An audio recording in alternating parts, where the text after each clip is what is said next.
इकबाल अली ताज साहब ने यतीमखाना इस्लामिया कलकत्ता के लिए 10 कंप्यूटर अता किया और आज उसका इफ्तिताह लोगों के हाथों से करवाया। हम इनका बहुत शुक्रिया अदा करते हैं। कौम को ऐसे लोगों की ज़रूरत है जो बच्चों के मुस्तक़बिल के लिए काम करें और उस पर खर्च भी करें।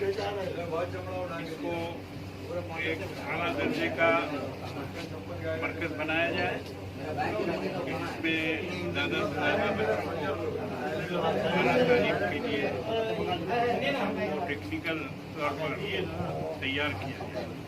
ये बहुत खुशाइंद बात है। हमें उम्मीद है कि और लोग भी इसमें हिस्सा लेंगे और मज़ीद इसको तरक्की देने की कोशिश करेंगे। गए हैं लेकिन अब जो ज़माना आया उसमें हमें वकला की ज़रूरत है और उसके साथ साथ IAS IPS की ज़रूरत है। उनका कोचिंग कराया जाए, उनकी तालीम आला तालीम का बंदोबस्त किया जाए। ये सब हमारे अभी फ़िलहाल करने के काम हैं। तो हम उम्मीद रखते हैं कि इंशाअल्लाह हमारे जो बड़े हैं और हमारे जो कार्य करने वाले लोग हैं वो इस पर तवज्जो देंगे। तो इस यतीमखाना के ज़रिए से बहुत बड़े बड़े काम हो सकते हैं। कोशिश की जाए कि उसका एक प्लानिंग बनाकर और उसके माध्यम काम किया जाए। उसकी एक पहली मंजिल है 10 कंप्यूटर हमारे आज़ीज़ इरफान अली ताज साहब ने यहाँ दिया है।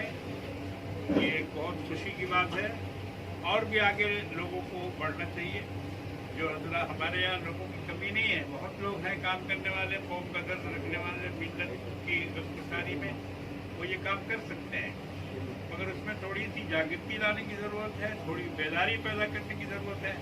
अब जैसे हालात पैदा हो गए हैं मुल्क के सियासी और समाजी और इस तरह के जो मामलात आ रहे हैं, इसमें तो हमें और भी बहुत तेज़ी से काम करना होगा, तब हम